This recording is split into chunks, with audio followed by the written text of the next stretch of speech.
পূর্ব লন্ডনের royal regency হলে বাংলাদেশ প্রবাসী কল্যাণ পরিষদের আয়োজনে পালিত হলো নন রেসিডেন্টস বাংলাদেশি ডে বা এনআরবি ডে। 30 ডিসেম্বর এই আয়োজনে যোগ দেন ব্রিটেনের বিভিন্ন অঞ্চলের বিশিষ্ট ব্যক্তিরা।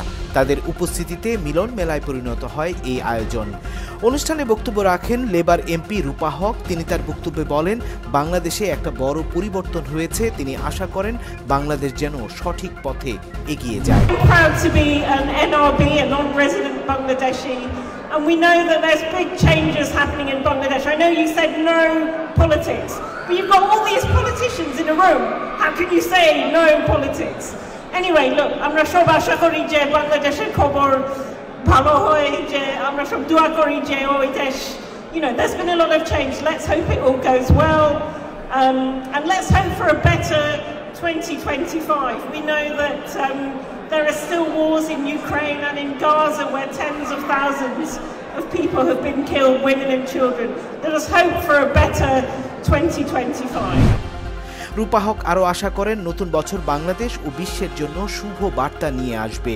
অনুষ্ঠানে বক্তারা প্রবাসীদের নানান সমস্যা যেমন তুলে ধরেন, তেমনি সমাধানের দিক নির্দেশনামূলক বক্তব্য দেন। ব্রিটেনে প্রবাসীরা জানান, তারা জমির মামলা সংক্রান্ত সমস্যা সহ সব সমস্যা সমাধানে দ্রুত সমাধান চান। We are celebrating NRB Days, 30th of December every year আমরা NRB Day সেলিব্রেশন করি। বাংলাদেশ প্রবাসী কল্যাণ পরিষদের পক্ষ থেকে আমরা এই যে সেলিব্রেশন করতেছি। We are having a lot of community leaders. We have community leaders from every other organization. এটা 30 ডিসেম্বর বাংলাদেশ প্রবাসী কল্যাণ পরিষদের উদ্যোগে আমরা রয়্যাল রিজেন্সিতে একত্রিত হয়েছে আজকে এনআরবি ডের জন্য। আমি বাংলাদেশ প্রবাসী কল্যাণ পরিষদের জেনারেল সেক্রেটারি হিসাবে এনআরবি ডের জন্য সবাইকে অনেক অনেক শুভেচ্ছা। বাংলাদেশে যে ওয়ার্ল্ডের যে প্রান্তে আছেন, আপনি এনআরবি ডে সেলিব্রেশন করবেন এবং আপনাদের দাবি দাওয়া বাংলাদেশ গভর্নমেন্টের কাছে তুলে ধরবেন। এনআরবি ডে আমরা উদযাপন করলাম বাংলাদেশ প্রবাসী কল্যাণ পরিষদের উদ্যোগে। এখানের মধ্যে অনেক গেস্ট এসেছেন, political figure, weather is from UK or in Bangladesh, plus আমাদের এখানে আমাদের কমিউনিটির অনেক ব্যক্তিত্ব ছিলেন। আমরা 3টা recognition award, life time achievement award দিয়েছি। আমাদের সেই 3টার অ্যাচিভমেন্ট অ্যাওয়ার্ড যাদেরকে দিয়েছি, ওনাদের যে কন্ট্রিবিউশন ছিল আমাদের বাংলাদেশ কমিউনিটিকে এদেশে গড়ে তোলার জন্য।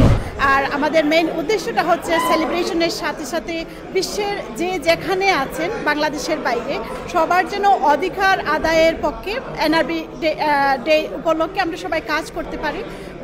বাংলাদেশ প্রবাসী কল্যাণ পরিষদের মেইন উদ্দেশ্যটাই হচ্ছে যার প্রবাসীদের সমস্যা তুলে ধরা আর সমাধান করতে না পারলেও অন্তত রিপ্রেজেন্টেশনটা করতে পারা। প্রবাসীরা জানান, দেশের উন্নতিতে তারা কাজ করবেন, তবে বাংলাদেশ সরকারও যেন তাদের প্রতি সুদৃষ্টি রাখেন, তাদের মতামতের মূল্যায়ন করেন।